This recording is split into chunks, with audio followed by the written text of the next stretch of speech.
What's up, guys? It's Kris, Hustle Loci, whatever you know me as, and we are going to go over my Scion of the Tesseract puzzle that I created with a friend this year. I'll tell you all about it, the psychology, how it was made, the solve, all of it. I'll break it down into chapters so you can skip to any part that you're wanting to find.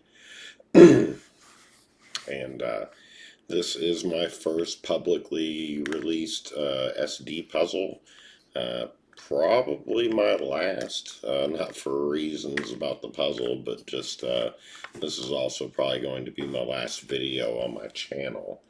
It's been going for about 18 years now, and yeah, this will probably be it. I'll explain all of that, chapter it out, so that if you're just here to know about the Scion, of the Tesseract and the solve and all of it, I'll put up a timestamp here that you can jump to just to see the solve if you want. And then I'll explain how the puzzle came about because it has a lot to do with why I haven't been making videos and everything else. So, what am I going on about, right? Scion was made uh, to keep from becoming homeless. Let me back up a little bit and I'll keep it short. I had a heart attack almost 9 years ago. And what's strange about it is out of high school, my late teens, early 20s, 30s, all of that, I had the same group of friends until I got into magic, really. Moved to Vegas, made new friends, made magic friends, of course. But my original core group of friends, after I had my heart attack, all died. And first, it was one of my best friends named Selena. I'd known her since she was 16, and she was like my neighbor across the street from me and my girlfriend at the time. And she has a child with one of my former best friends, and she died. And about a year after that, my best friend died, like my actual best friend. The type of friend you have, if you had one, if you're lucky enough to have one, that if someone saw one of the two of you out alone, they would wonder where the other person was. And he was murdered. And then my high school best friend, which I had kind of two, one had passed away from an overdose when we were like all 22. And but then this one, the other one passed away. And then I had had a best friend, kind of like I had two. I was always around one of the two. And we had a falling out in like 2006. And which is sad because when my mother was dying, he actually came by their house and I was there. And I answered the door and I just didn't recognize him. I really didn't. It had been like 8 years, 7, 8 years. And he was kind of standing there like, hey, how's it going? Da, da, da. And I thought he was like a solicitor. I didn't know what was going on. He'd grown his hair out and everything.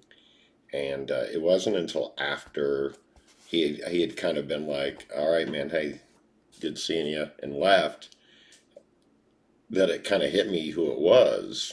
And I felt bad. Always have. He's not a social media person, so I have no idea how to get in touch with that person. But he had a best friend named Pete, and Pete was my friend as well, And my family liked Pete a lot too. He was a very down to earth guy, and then he passed away. So at this point, I only have two friends from that circle left. That would be the one that I don't know how to get in touch with, that falling out with, and um, it was not a casual falling out. And then there is another that was kind of like he was very loyal. He always wanted to be a part of the group, and we gave him a lot of shit. And I think he's in prison. So, forgot where I was going with this really, but it all happened after my heart attack. And a lot of my magic connections kind of, dissipated. And, you get isolated, right? And so I got into puzzling. And right around the time of COVID, and there was a huge community for it. And because puzzling requires you to, think and deduce and, challenge your mind, it really appealed to me. And so a lot of the people in it appealed to me as well. So it was new friends. And that was great. And there was a community of about 2,000 people. And I got, into collecting a bit. At first, I could only afford to have a few. And then over time, you buy enough that you have a collection, and then you buy and sell some of them to get new ones. It's a thing. And I befriended a wealthy collector whose father had been huge in it. And we became real cool. And I started selling his father's collection for him. And that brought a lot of attention to me in the server, the Discord server with the 2,000 people. And, that many people, there's a lot of egos. There's, people in charge. People want to know things. I'm trying to keep secrets for people. It just didn't work out. And so I had to leave that community. And that was 2022. And I'd been working since my heart attack, corporate. I had a job that many thought was really hard to keep. And I'd managed to tough it out for 5.5 years. Well, like four or so at that point. And I was in a project in 2022, and I was making really good money. I was loving what I was doing, and then that happened with the group, and it really rattled me a bit, and it really messed with my ego, and then that really affected my work, and I ended up having to leave that company about 6 months later. I'd lost a promotion opportunity, and it takes you about 3 years. There's a cycle to get promotions there, and I'd been killing it. I'd been doing a project for 9 months. They loved me. People were talking about me. They were offering me a management role and vendor management, and I got a big head. I was probably depressed a bit from the whole community thing, and you say the wrong thing at the wrong time. That's all it takes. So I'm off that project. There's no promotion, and I'm gonna have to wait another 3 years, which really messed with me. And that started to show my work, of course. So they made up some crazy excuse, like my PlayStation 5 installed a third-party VPN on my work computer, and I fought them on it and lost. But I got unemployment. I had a 401k. I'd been making money, so I was like, I'll learn new things. I'll work on AI. I'll learn CAD and do puzzles and stuff like that. There's opportunities here. I had made retirement, so it wasn't you know, you know, it was a matter now of finding the second one, right? But turns out it's not really that easy. You can have multiple degrees. You can be published globally, have a 5.5 year career at a corporation, and you're either you look like somebody that's going to take a job for 20, 25 bucks an hour and run as soon as you can, or you're not good enough for the type of stuff you were doing. And there's some problems with the job market, anyways. So, um, it took me 7 months to find a job, and I actually, went hard, apply, applied endlessly, but I got 25, 26 interviews lined up over a 6 week period of time and got 4 offers. And I went for the money and the prestige and the highest title, and obviously burned bridges with 3 companies that wanted me to go with this company that ended up killing our whole team after 2.5 months. So literally the week after Christmas, right before New Year's, I just done, and I wasn't there long enough to get unemployment or anything. So that round lasted 9 months until I had to take a scam job, that I could only stomach for about 8 weeks because I was making like $7 an hour. But in that process, that was January of this year. We come now to how Scion came to be. By April, because when I had that job last year, I probably had like a $20,000 collection. I had UFO, all the McFarlanes, had like four Pops, I think, some Junos, stuff like that. It was great. And, the last real video I did for you guys solving a puzzle was UFO. There was going to be a bunch more, but a lot of the puzzles I've had this year, I've had to sell before I could solve them or master them enough to actually make a video. The only reason I can make a video about Scion is because if I have to sell my personal copy, I can make a cheap one for myself and still solve it. It's not a thing, I guess, at this moment. But in April, everything was gone. I'd been banging my head against the wall for 4 months, and I was about to become homeless.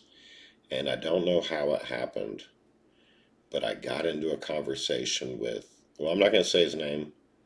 I don't want to send a bunch of people to him, asking him for favors. It's the last thing I want right now is to him be harassed. But if he sees this video right now, then I'll probably send him a link or something. He knows. Thank you.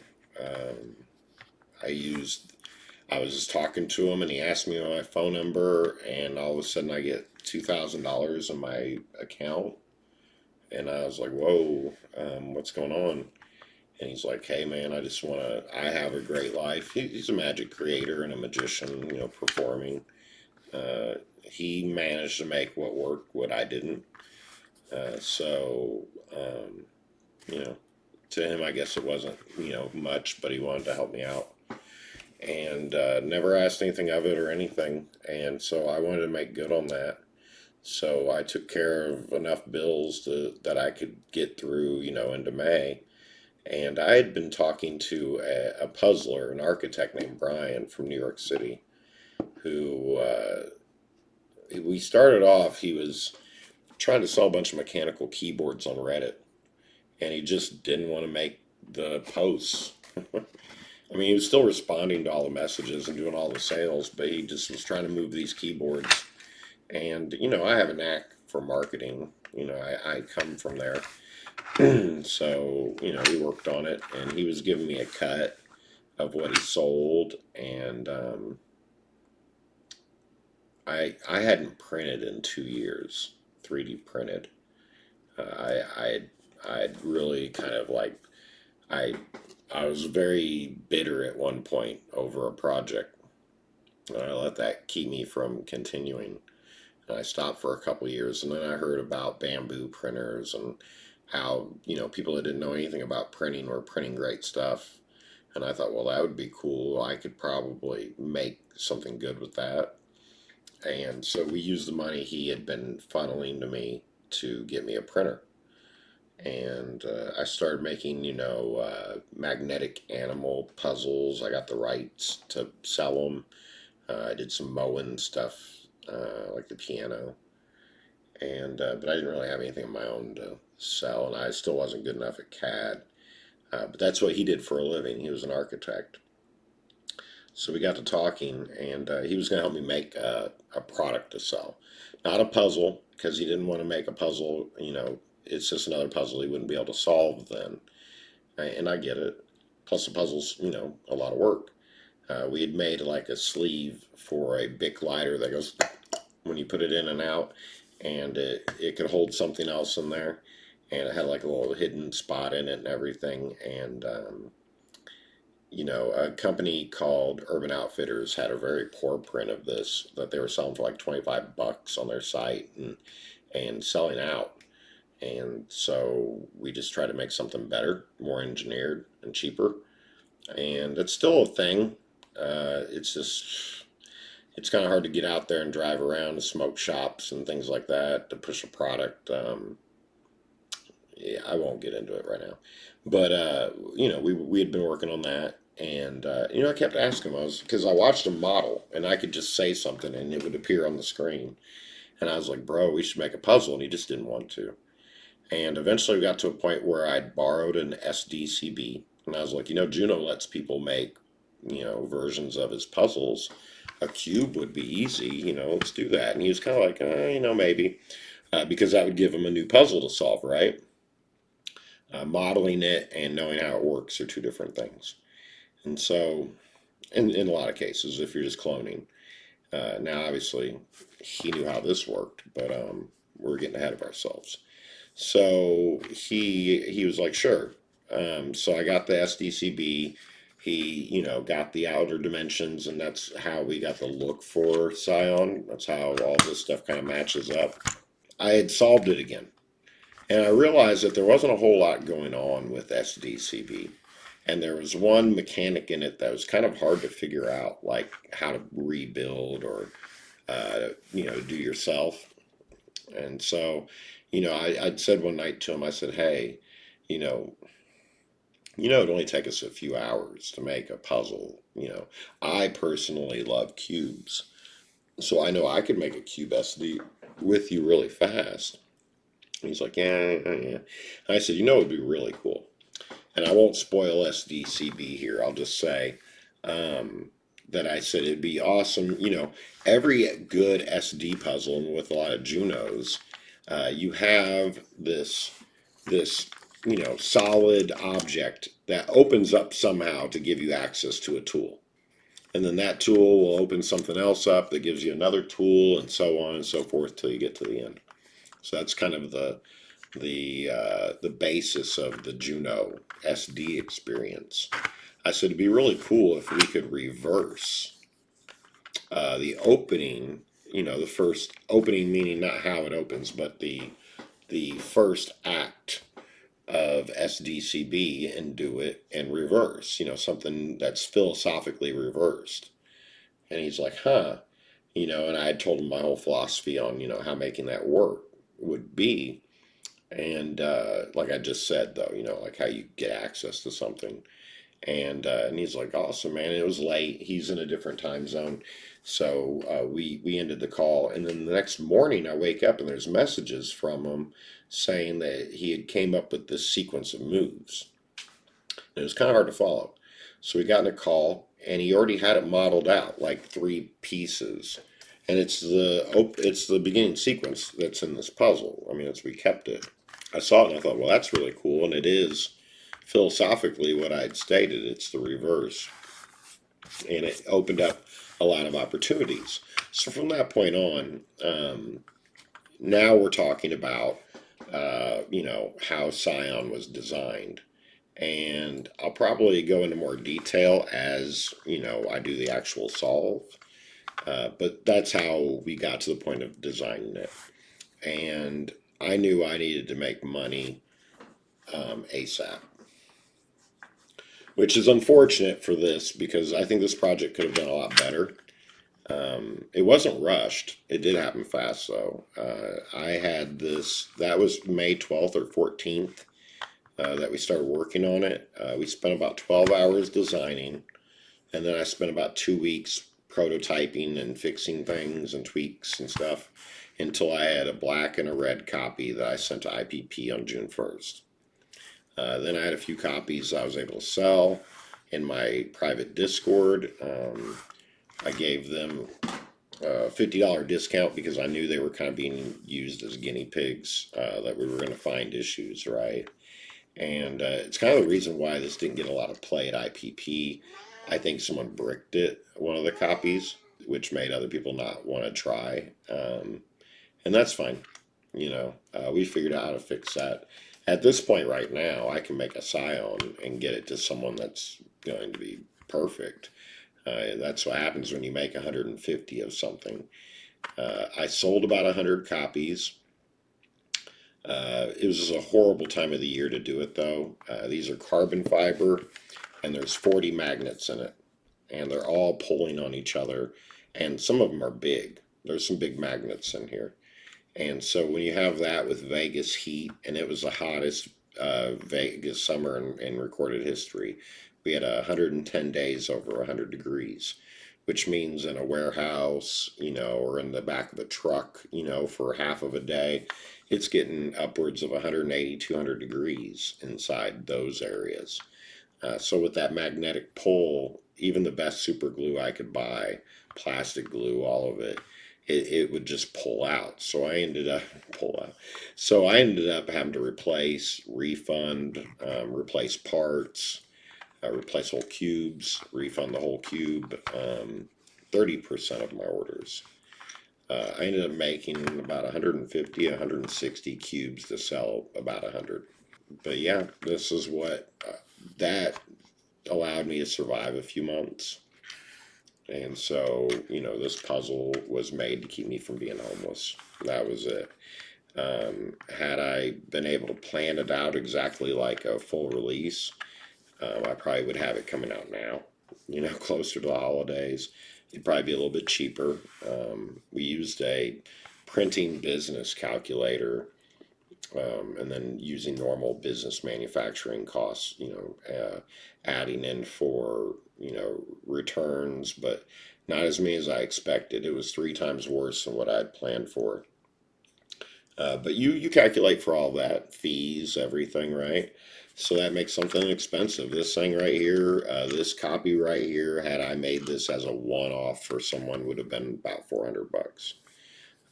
There's fantastic SD puzzles that are printed like mail call with tons of hardware and mechanics in it that Martin did for half that price. So, um, it's a shame.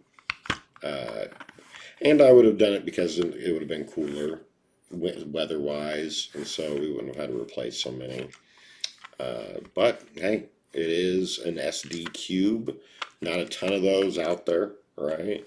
And I have to say, even though we did it in a few weeks, this is no slouch. So let's get some positives going, I guess, and let's solve Scion. And as I go through, we'll talk about, where some of these ideas came from. But we'll go into the solve.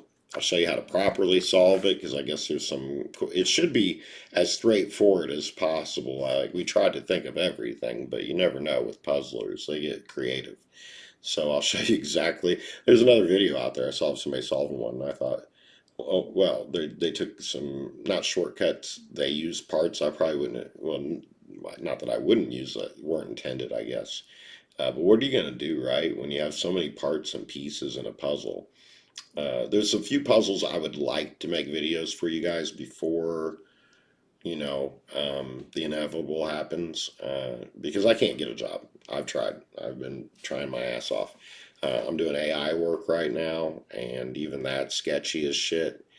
Um, I don't have time to make another puzzle in time. The Nada thing, my, you know, modular, oh, this is dusty, my modular obstacle course puzzle slash puzzle deal here that I created. And, there's like 7 of them made in wood, 8 if you count the proto.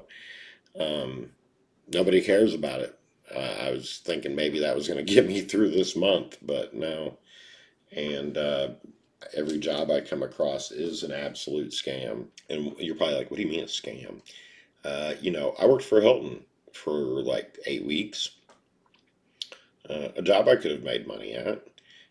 But every customer you got was blind transferred to you, being told that they were going to take a survey or something, and then you are emotionally pressuring them into buying a vacation package so they'll do a timeshare presentation. Um, you know, you have people crying on the phone. You have people hyperventilating and freaking out. You didn't feel like you did anything good when you got a sale. You manipulated a person. I'm trying to make the AI work stuff work, I guess, and just keep selling all my belongings. Once I get to where, I'm not going to make the next month rent, I'm going to have to find a better home for my cat of 10 years, which will be devastating to both of us. She's very bonded. And then live in my car, sell everything I own, put it in storage, sell out of that, sell my car, get a truck with a camper on it and a mattress, and become a hermit in the woods. I mean, honestly, it probably sounds silly as shit, um, but I'm almost 50, you know? Nobody wants me. That's just it. But anyways, so that's why I'm doing the video. That's why I have to get it done and get it out there. I might as well at least.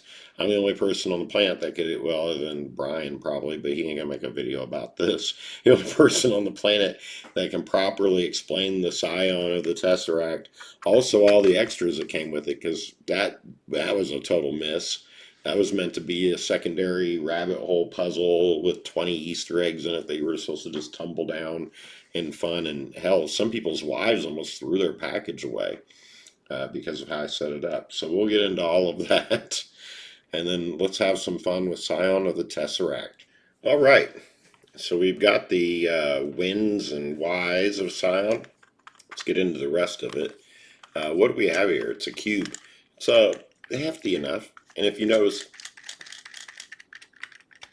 not much noise. There's a reason for that. There's magnets. This is the stand.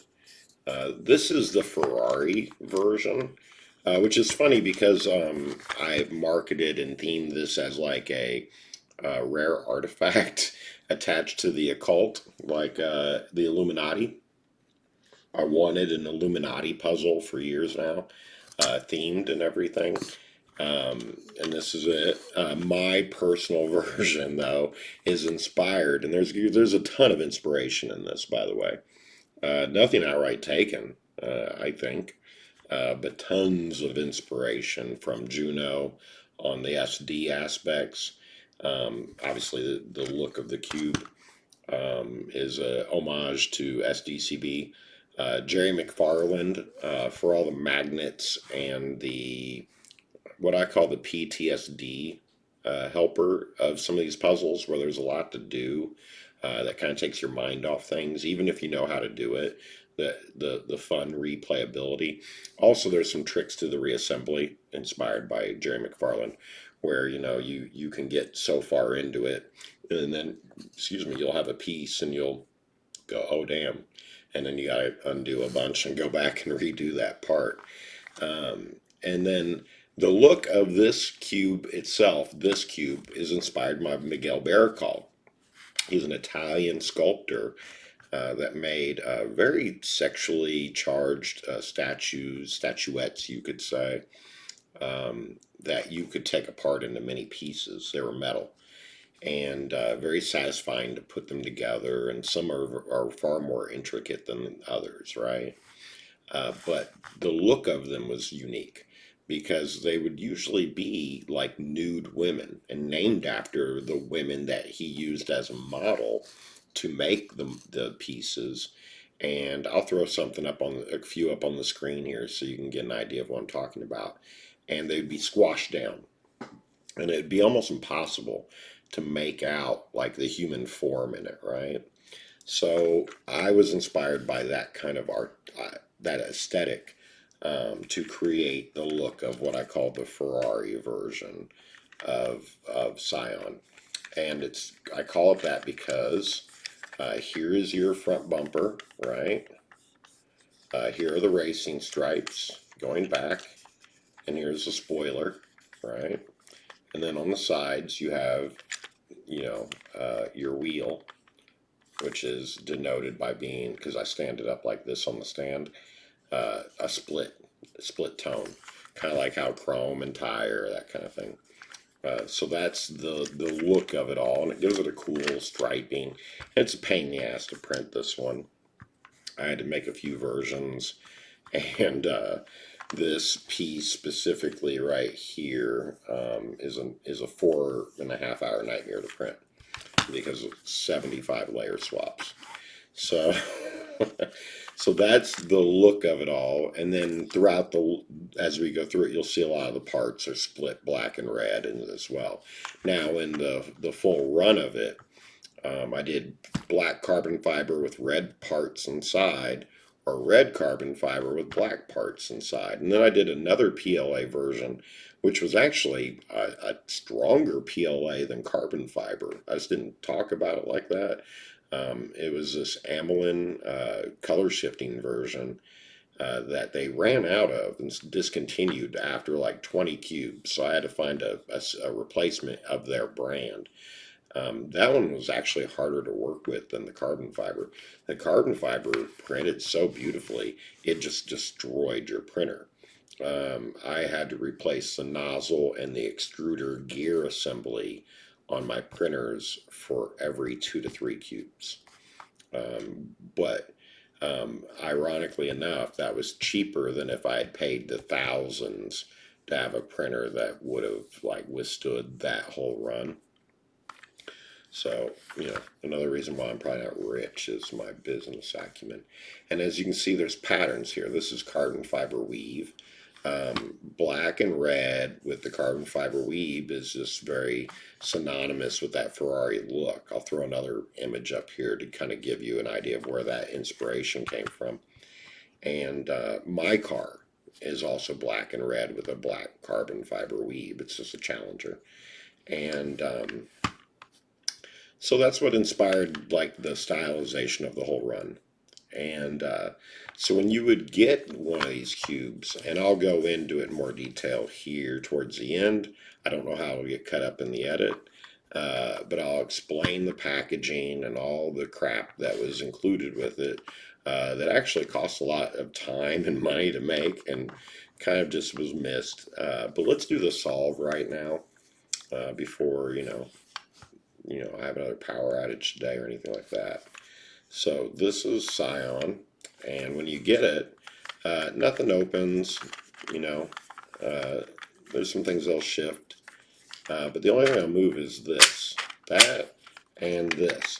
We'll give a little bit, if you look, it's at a diagonal, right, but not doing anything. But if you push this out, and you see that there, you can kind of see a slot, you can see a magnet, a decent sized magnet. You got this, nothing moves, there's some brass there, that's not doing anything. But if you push this out, this will actually go in much deeper. And see that in the back moving? If you give it a nice push, it'll push it all the way to the edge, but this will still be out, which means if the back end of it that was moving with it and this are now separated, it's longer, it's separated, and that's what this does. It splits this bar in half, and once the bar is split in half, you can just lift the lid up. So what you see here is you see a dovetail situation. There's an opening here and a lock here. Well, down here we have a dovetail that moves in and out with the piece. So when it comes out, this piece and this lock this down. But when it's like this, from being split, then this is right here, and this is right up here. This opens right up. It also gives you your first tool, which if you do like that and tilt out, it just sticks up. You can just grab it. And then the next move here is to take this tool, put it back down in the slot, and it magnetically sticks, see? Just like that. And now it's a button. Pushes that right out. So what you get now is a little cubit with a massive magnet on it. And you have the back end of the bar out. And you have this dovetail, which doesn't need to come out or anything just yet. And you have a moving bit and this. So what's next, right? Let's have this side, which seems to have a lot going on with it. But we'll ignore it for now. If you turn it over, you'll see if you push the button in that there's writing there. It goes in a lot deeper now. And there's also this little slot. So we take the Allen wrench, put it down in that slot, and we pull it back. Now you hear something click. Something magnetic keeps pulling it back in. Well, what's that connected to? Well, if you look right here, you'll see there's a bar or something, right, going across. So this seems to be some kind of stopper or plug. Well, we have one other tool. So we can take our magnet here, rub it across, and hear that? That click. That's supposed to be a satisfying sound. What it does is it pulls that out of the hole so that this can be brought apart now. So now we have this, and if you pull this back, remember it releases. You can even get this out of it too. In a lot of copies, you can also remove the badge and get this piece out just to have maximum pieces. But at this point, this piece is done. And we have what is going to be 3 tools. Now, how do these work? You know, this one was split by the splitter, held together with 1, 2, 3, 4 magnets here, but that's the tool magnet. This one has 3 magnets on it, one indented a bit, so that what we're basically doing here is pulling a plug out of this, which makes this loose, but it's being magnetized to the cube, and then we take a bigger magnet and just go thwomp and suck this across the tubing with magnetic force, which I thought was kind of different. Now at this point, multiple pieces will come out. So we have the smaller, this is the splitter here, and there's nothing else really going on with this, so we'll put it over here. This also comes out. This is that middle bar. We're done with it as well. This will come out, and you'd probably be very tempted to just start working on this right away. There's so much to do with it. But this is actually the finale. Part of my idea to make it different. And because a Tesseract is a cube inside of a cube, I thought it'd be interesting to put an SD instead of an SD. And it's funny. I haven't really been saying how all this was designed, but one funny note is we had this box from the start, and I said, let's just leave it a box and make it into like a small puzzle box at the end. That'll be where we put the prize. So when it got time that this was the only thing left to really work on, he said, why don't you design this and get back to me in the morning? And I was feeling so good because we had gotten all this other stuff designed that I took the night off. I didn't think he was going to like just hit me up first thing in the morning, but he did. And he was like, what do you got? And right there on the spot, I kind of invented this whole thing. And then the next week we spent just making this work. This we kind of knew worked, so we worked on this until we got it, and then we brought it all together. So this comes out, but this is the end. That's the finale. It's a red herring right now, but like he asked, make a box that requires all the tools to open. So you don't necessarily need all the tools to open this, but if you want to do it right, that's how you do it. Now we can take the dovetail out. It comes out nice and easy, and there's a way to put that back in. That's easy. But now we kind of got this. We got like a frame here, and it's kind of locked up. We got this hole. Now, I did see the other puzzling channel do this. That's fine. But this is so much more appropriate looking. And the fun thing about this one is we designed it in a way where it doesn't work when you put it in right away. Mine does because of this one was made earlier. Let's see here. Ooh. But let me show you what we did to make it, because on the regular ones, this is completely locked unless you do it right. But there's a groove here that flattens it so it can run along the back of this. And then this is blunted on the end here very slightly. So if you put it down this way, it's super smooth. You just pull this down and you get this adapter. Now this is still being used, this isn't. Also, this puzzle can be done in your lap kind of without a tray because everything's magnetic. So see how everything's just kind of staying together? So this is an adapter, and you can see it's got a hex face on it. And we do have a hex bolt here. So that's what we're going to do. We're going to put it right here. Now, some of the bolts, because of all the glue and everything and the transit, would get locked in. So we made this groove so you could crack it, but it was never really necessary. You can just turn this with your fingers. See? I put my finger down on it just so it stays in place. And we'll turn it. Now, to be fair, when I build these, I use a screwdriver. So, but I won't here in the whole spirit of the puzzle solve, right? But yep, it unscrews, and that comes off, and then you can get the bolt out, which is another tool, believe it or not. So we are up to five tools, and this piece is done now. And as you saw with the door, yeah, I did alternate the colors because that's fun. And we have this, which is all one piece now. It's not printed as one. This is 3 pieces, 4 actually, right here. 1, 2, 3, and 4. But they're glued together. And in the edge here, you'll see this, which you just need the Allen wrench for. Just stick it in there. It'll stick to the Allen wrench over the magnet. Pull it right out. And then you have tool number 6. And this piece is done now too. So the puzzle's been taken apart. And what I like about this is at this point you could stop and put it all back together. And you have a puzzle there. That's an SD puzzle. It's a good take apart and build together. But there is another puzzle here. So it's meant to be done in stages. I think that the beginning, what Brian created with the opening, is kind of like a puzzle box, like a Karakuri.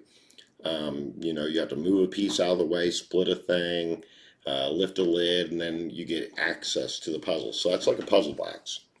Then what we've done just now is like a Juno SD.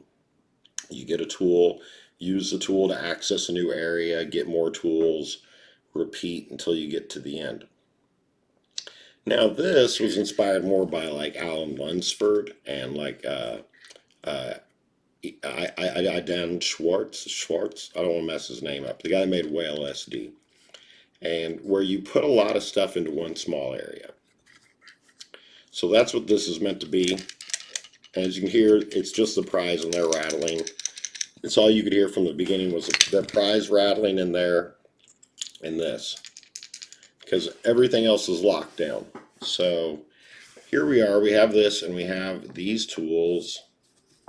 I'm going to show you how you can use all of them to solve, or you can, cheat or whatever. But we're going to solve now the box part of Scion of the Tesseract to get the actual Scion out. Okay, so each tool is shaped kind of like, one of those kids puzzle boxes where the shapes fit in each thing. So if you look, this fits in here. This fits here perfectly. This has circle, fits perfectly in that hole. And this has a hexagram, or hex-shaped, right? So everything has a spot, but nothing does anything. You can't get in here. You saw the bolt, it dropped all the way down, didn't do a thing, didn't connect with anything. And listen very carefully. That's just me touching. So you can tell there's something magnetic in here, but it's not sticking to this. So that's where this comes into play. Now, if you put it on like that, it's not going to be enough juice. If you look carefully, there's a gap. So that's why this has to be turned like that. Once it does, it's strong enough. You might want to give it a few seconds to now pull. And look in the black hole as I do it. See something appearing there? That is brass on purpose. That is a nut that you are now meant to see as it comes into that hole. Now if you go left, you lose it. You got to start all over again. It has a lot of strength right here to pull. And getting this to work like this so that it wouldn't with this, but yes with this, is super touchy. I'm sure there's some people that have managed to get the Allen wrench to pull the slider across just by letting it sit, and magnetize to it for a while. So like I said, I would tell you about the hacks and stuff. So as we tilt it to the right and we drop the bolt, now it's sticking up a bit. Now we have to fit, this is, every printed SD puzzle has some kind of harrowing part to it. Um, I mean, think of the Bubble Maze and Turtle Trip. Well, I don't want to spoil anything. There's a part of mail callers. We all have that part. I would say this is the harrowing part. But the easiest way to do it, instead of fishing around, is to drop straight in and turn counterclockwise. And it will find its way to the nut. And then what will happen is, because you're not screwing into it, it'll start skipping. And that's what it's doing. So at this point, you're meant to take this and crank it up, right? Now, it is designed to be handled two ways because me and Brian couldn't agree on this. So my design of this is that the bolt continuously screws through what's happening inside so far. There's a slider, obviously, going across here. It's magnetized to the left side. If you put enough juice on it, you can draw it out, and it's got a nut glued into it. Now, the nut passes straight through. So when we start screwing the bolt in, it will grab the slider, and it can be pulled now forward through the puzzle to push this doorway open.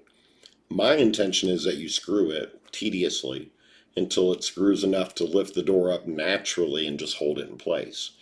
Brian didn't like that. He thought, you could just screw it in a little bit and then pull on the bolt. And that's why at the top of the door here, there's a hole that you can put the Allen wrench in to hold it in place. Because once that slams shut, you might jump and then that slam, you'll start all the way back at the beginning. So I get it. It could be tedious. But anyways, let's find our hole again because I moved it. There we go. We're going to screw it in. And you can do this with your fingers generally, but we're using the tools here. Now, it's screwing in. And what happens is, I'll show you here, and I won't do it the tedious way. Oh, geez. For that very reason, I'm not going to draw anything out any longer. But you pull on it and see how that pops out.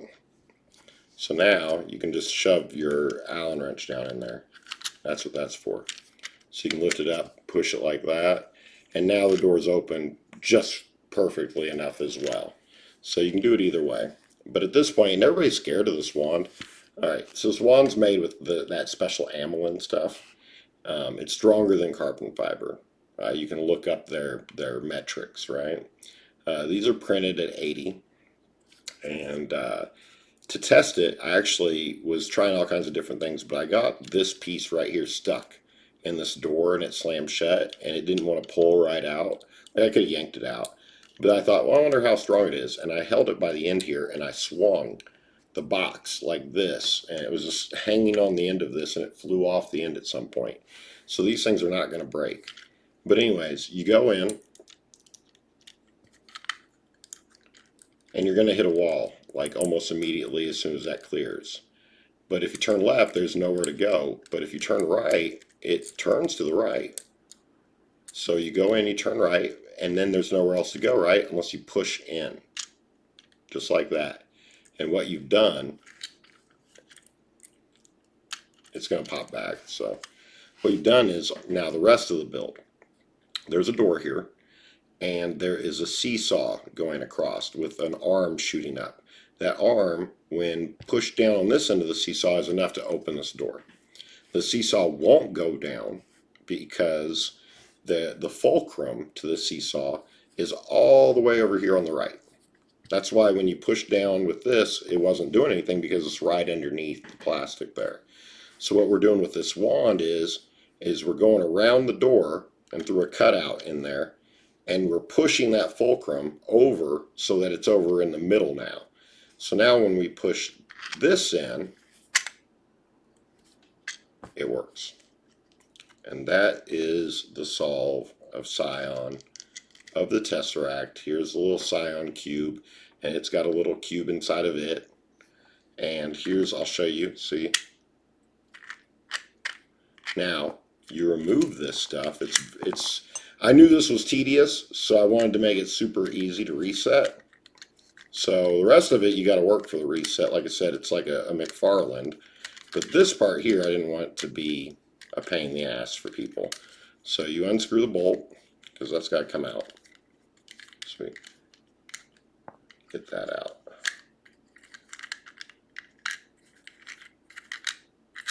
All right. And so all you have to do is tap it right. And that's going to reset the fulcrum because it's magnetized. So look, push down, nothing. The door is already blocking. And now all I have to do is tilt it or swing it left.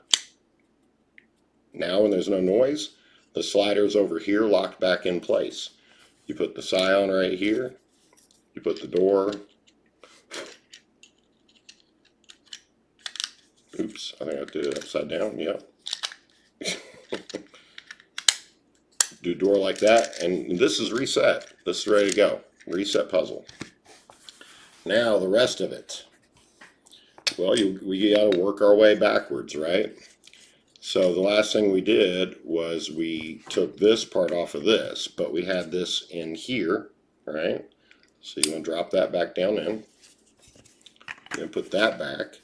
Now we got to screw the bolt back in. Reversing works well here. It's also been sunk, a method I used when I build them. That's why some of them needed to be cracked open with the Allen wrench, is that I would glue the nut in place with the bolt in there and then remove it and put it back in so that everything was perfectly lined up. And I knew it fit and worked. So there it is. It's locked back in place. We don't need this anymore, so we're going to put it in here. And we're going to drop that, snap, right? And so here is how you do this part. I imagine this part probably trips a lot of people up. This magnet and this magnet, right? And there's a short top and a fat bottom. Fat bottom goes into the base. That's so it can slide. Magnet side goes into the cube because there's a magnet here and a magnet there that match this magnet and this magnet. So, whoops. It wants to kind of repel away because of the big magnet until it's in there.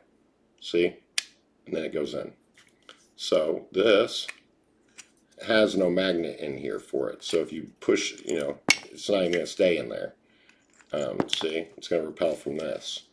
So you do it together. Then you put the Allen wrench in because we don't need it anymore. And there's a magnet in here as well that the end sticks into. That's why it doesn't fall out. Shit. Anyways, see? That's why you have to bang it to get the thing to pop up. Anyways, we're going to take this piece is going to go back in like this, right? See? But there's a track here. So let's say we put this in and then we try, see it's not going to go in. It has to be worked within this track. So you put it in the track and there we go. Now we have to pull this out to put that down and slide that back in. Now if this doesn't slide right back in, you just get in there and adjust the Allen wrench with your finger, right? And now we put this in. And the reason we do that is because if we put this in first and then we can't get the Allen wrench in, we got to kind of take it all, partially apart. So we just lift it up a little bit, slap that down, drop it back in, and we're here, and we only have one piece left. So if you had taken yours apart here, you would see that this is how this is built. Okay. So the magnet is outward, and the slider goes in. And then this was the piece that was bricking it. We didn't have a groove in here before. So that meant if you put this in reversed, you couldn't get enough magnetic pull to pull it out of the thing. And I'm laughing, but I feel bad. But fortunately, we caught it before anybody outside of my group bought any. So that was really good. So we groove side in, because there's a groove inside that this, that has to connect to. So it'll only go in one way. try to put it in this way, it stops right there. So there we go. It goes in like that. This one says, Puzzling has a team. That's the name of my Discord, Fat. Oh, it's missing my A in my name. So it's Antibus, PH Lim, Designer Builder 00 of 150. 00. So that's my copy. I'll probably honestly have to sell it. So here's this. So how this works. Normally now on everybody else's copy, see this little circle here? There's magnets. I just was not going to reprint this piece. This piece right here has a red layer only right to here and a red layer here on the bottom. It takes 4.5 hours to print. It's a nightmare. A friend of mine gave me $500 out of the blue this month to help me try to make rent. And so I'm making him one like this, but white and black, because I don't do repeats. But he likes the style. So I was going to make it with an M instead of the stripes and make a white glossy with black spoiler and then a red M like the Speed Racer, but he didn't want that. So we're making a white and black with red interior Ferrari cube for him. And he didn't ask for it. He didn't want anything. He just gave me the money. But if I can give you something that I know you want for your help of me, I'm going to do it. So there you go. That's the Ferrari cube. This one personally sits like this. So it looks like this when you see it. And I don't know, I'm proud of it. It has a lot of steps. I think it's 26 steps. I think it makes a lot of sense when you solve it. There's a logical flow to it all. That was one thing that I was really a stickler about when we designed this. But I think we both love the outcome. I think it's a cool cube. Is it, Juno level or whatever? I don't know. I believe that there's a lot of mechanics in here that people haven't seen yet, maybe, or might be done in unique ways. There's a couple magic moves. Like I said, making a magnet jump from being attracted to one thing to being, jumping through space to another thing, I think is less puzzle and more from the magic side of my brain, just from how we use magnets as magicians. And then obviously, how did it all, the build of this thing, Jesus, I meant to kind of get into all that. Me and Brian made this thing together. That's the bottom line. He made the opening part all on his own. I made the finale all on my own. The rest we met in the middle, Like I said, my only thing I was really hardcore about was the flow of it all. I wanted it to feel good and fun. I didn't want it to be overbearing or too hard or have any weird shit in it that made people just be like, nah, I'm done. I'm putting this down. This is too asshole-ish. Yeah, you got to fish a bolt into a hole in a nut at the end. I don't think that's very deep, because you can do it at angles and you kind of half-ass do it and still pull it out just fine. So, I think now that I've made this video and shown exactly how it's meant to be solved, anybody that has one that's going to have no problem solving it. And if you are, let me know. Like I said, I've already taken a hit, replacing and stuff on these. It's not a big deal. At this point, it has to be done. And so I don't think I'm going to have any other puzzles coming, guys. I might have a few videos. I might have some backlog videos I can dig up. I know I need to make a Jam Gen video and a BMSD video for everybody, so they know how to reset theirs. And Jam Gen, I have my BMSD is the prototype, and mine's fused or something. It's completely locked up. I can't do the first move to save my life, so I don't think that'll get made. And if you don't see, I don't think you'll see any more videos on this channel. It's been a good 18 years. There's been people that have been born that are adults now, living better lives than I'll ever live, since this channel's been created. It served its purpose. I used to get 50, 60,000 views on magic videos back in '08. That's what got me to Vegas. You'll probably be like, what do you mean? I only see one video with 25,000 views. That's because I deleted them. And, I was brain dead enough to, after getting a degree in new media in the early 2000s, mid 2000s, I thought it was a good idea to delete all my magic performance videos because I thought, well, who's going to pay to see me perform magic in Vegas if they can just go on YouTube and watch it? So, and with the traction I already had back in '08, with 25 videos, I could have just kept making YouTube videos about magic, philosophy of magic. Could have put my products on YouTube instead of selling them to people, and probably have a great life right now. But them's the breaks. So, what was the ARG elements of this puzzle? Let's go over here to when you would get the puzzle, it'd be in a box addressed to you. And inside that box would be another box. And that box would have this tag on it. Now, what is this? This is supposed to see. Remember about that whole group of people that that the puzzling group that I'd been kicked from. There was a lot of stalwarts there that just decided I was an evil person the moment I was kicked out, regardless of the reasons or anything. And so I thought, when I first made this puzzle and put it in IPP, Nick Baxter, the president of the IPP, told me to do it anonymously so that I would get a fair chance at getting votes. And so I did, and people immediately witch hunted it and thought it was mine because of the styling and stuff. So they kind of figured it out. And so this delivery method was meant to kind of look like I had stolen a package and mailed it to you instead.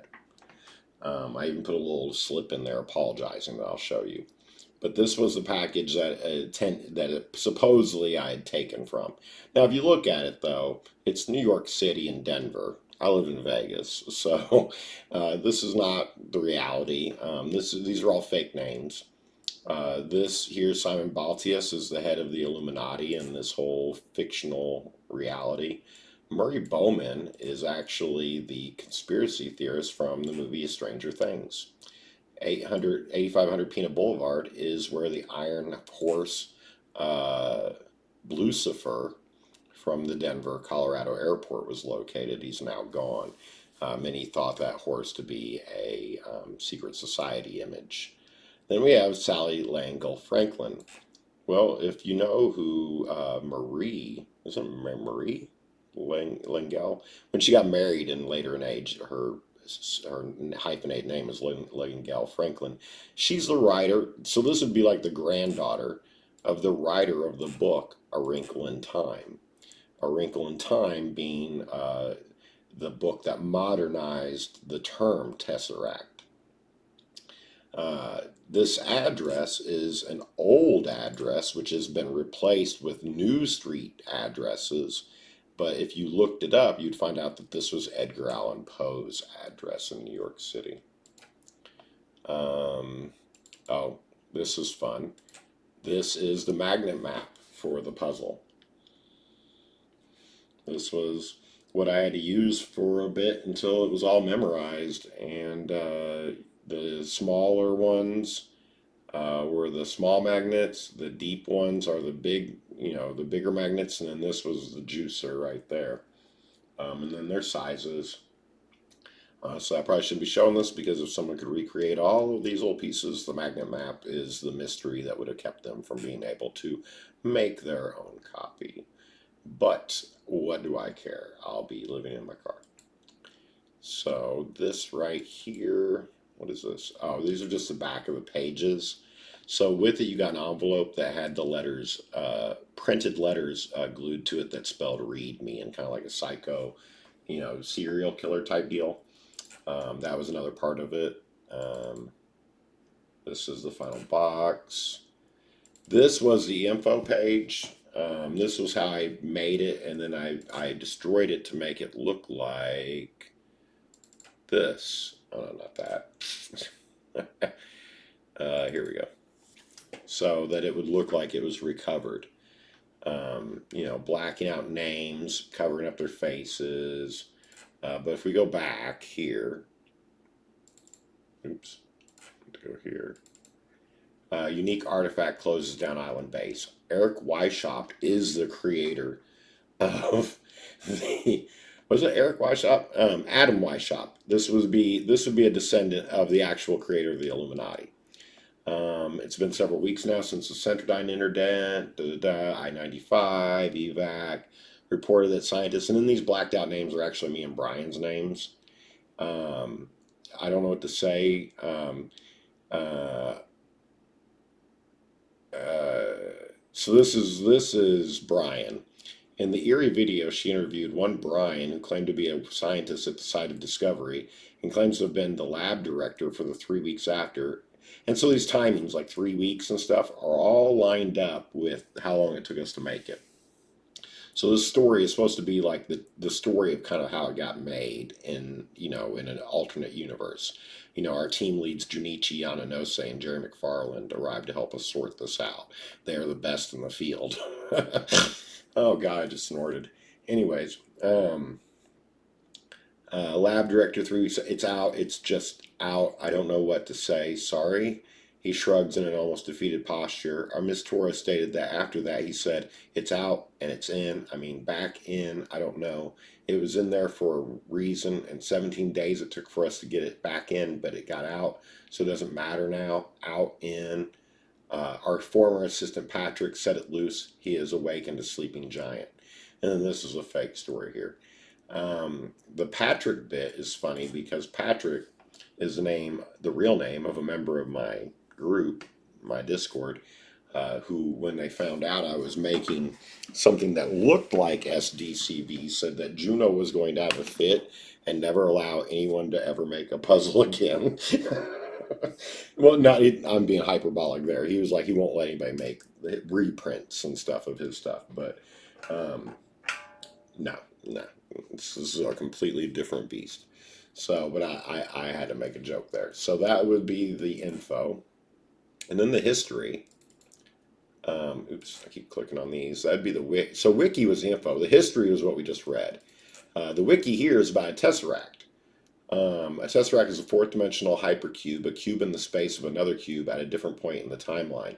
To free a Scion from its tesseract, you must not shake, tilt, tap, spin, pry its parts, or try to use gravity against it. It is futile. A tesseract is nigh indestructible to the forces of humanity and its tools. Only performing the correct actions in the correct timeline will free it from the fixed event. This means you will have to sequentially discover all of its secrets in the third dimension, and then the second dimension to access the fourth. Your primitive science is your only weapon against it. I obviously wrote that. It doesn't even have the same doesn't even have the same type of font.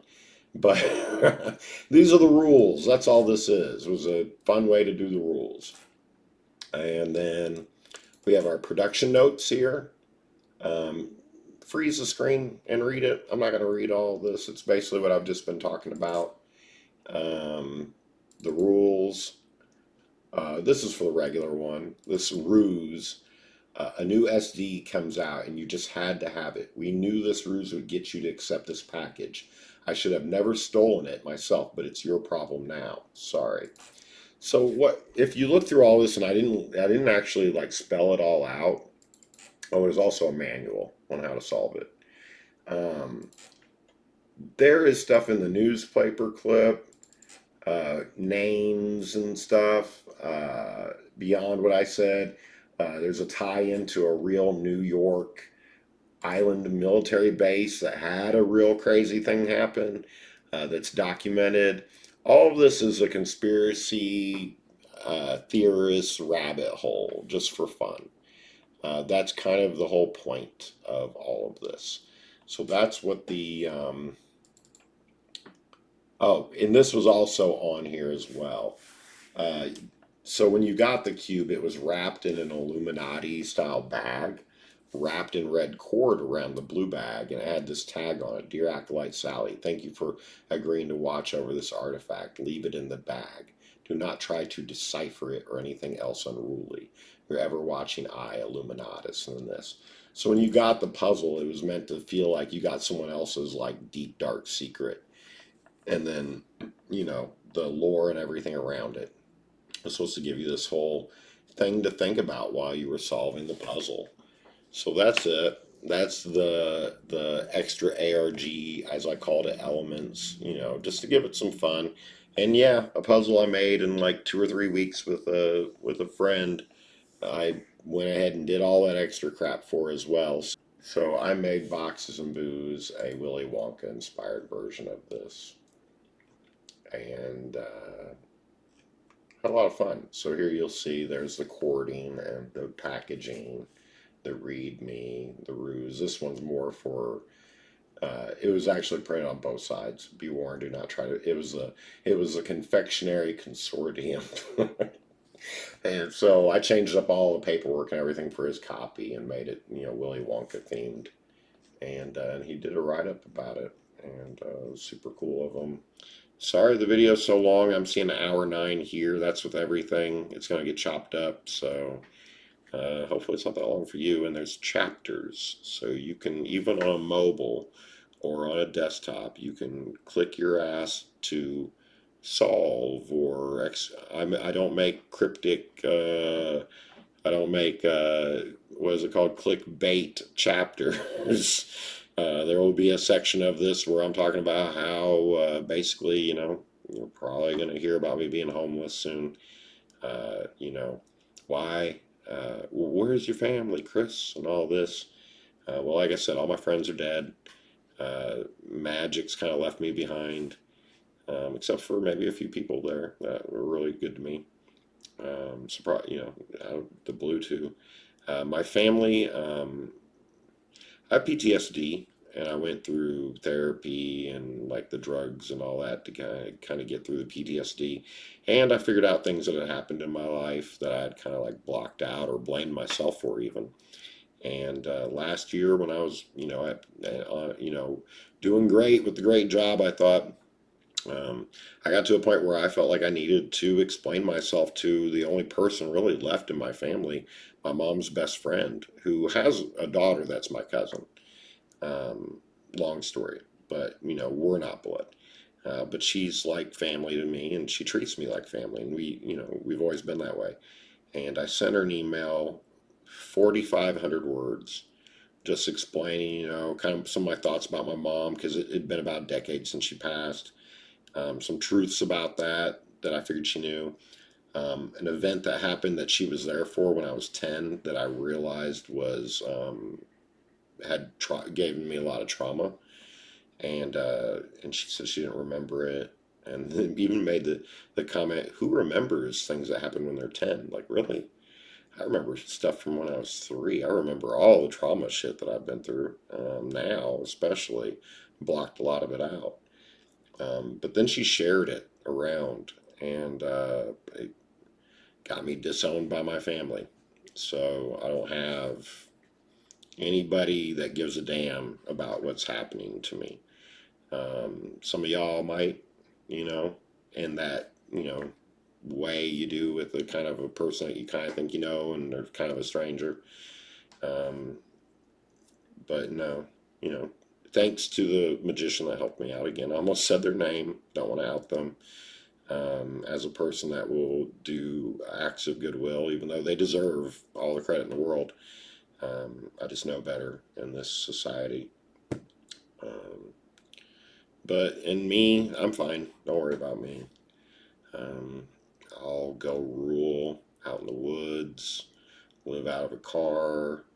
I've had family members that have done it. My teeth are already falling out and everything as it is because the medical in Vegas is so messed up. I'm the type of person that's not going to make a big deal. So, if I just kind of vanish, then so be it. That's it. I'll leave this channel up. I'm not going to close the channel so you can watch videos about me. So someone told me I should make a channel where I just tell stories about my life. That might have been interesting. I don't know. This is a good example, maybe right here. Some of this, where I'm actually, talking about myself for real, and instead of being a character. Um, but it's a little late for that, right? Um, so I want to thank everybody for, following my channel all these years. If you sub, to watch all my videos. Thank you so much. Someone commented a few months ago on one of my videos, "Hey, can't you do puzzle video again? I really like that." Well, maybe you're probably the main reason why I actually made this video. Um, Took the time. Plus, I made a puzzle, an SD. It's a little complex. It's only right that I make a video, since I make videos breaking down how to do these things and what the thought process behind them being made is. It'd be silly not to do one of my own. Sorry I didn't get into too much of the thought process behind each step, I guess. Maybe. I kind of feel now like I should have done that. Um, I just felt like the video was already getting really long. But like I said, the pushing and the thing and the bar splitting and the lid coming up, Brian brought that to me. That's what kicked this whole thing off. It was the inverse of SDCB in my mind with the first piece. The final box he challenged me to, I kind of made it up on the spot. Um, the L piece with the little thing, that's a magic move. That's me. Like I said, we built the rest of it together, and I think the motivation is pretty clear on like why we'd put a drawer in with a put a cylinder to push it out, right? Or get the bolt off with an adapter, or hide a wand in a piece that you might not look in again after you get everything apart. It's all in there, and I'm happy to have a discussion about it in the comments if you want to. But yep, this is my puzzle. I have some other puzzle design ideas, you know. I just don't know if that'll ever happen. I don't have that much CAD skill. I can do some Rhino. I can do a decent bit of Fusion. Um, we'll see. We'll see what happens, right? I never count myself out. It seems like my life always seems to take a turn at the 11th hour in these situations. But I've never really gotten this long and deep, almost 2 years now, unemployed, long and deep into it without some kind of like change. And, so you have to be willing to face reality. So that's that. There's still 70 numbered copies of this. I only did 80 numbered copies of 150. So if somebody wants one, leave a message. I'm going to be making them different. I'm going to be making them black still, just not in carbon fiber, because I don't think it matters to people. I'm only going to do two types or three patterns: diamond, weave, and water. They're going to be black with red insides, or red with black insides, a little bit brighter red. And but there we go. That's Scion of the Tesseract, guys. Again, thank you for coming to this channel all these years, checking me out, seeing all the stuff I do or did, and catch you on the flip side.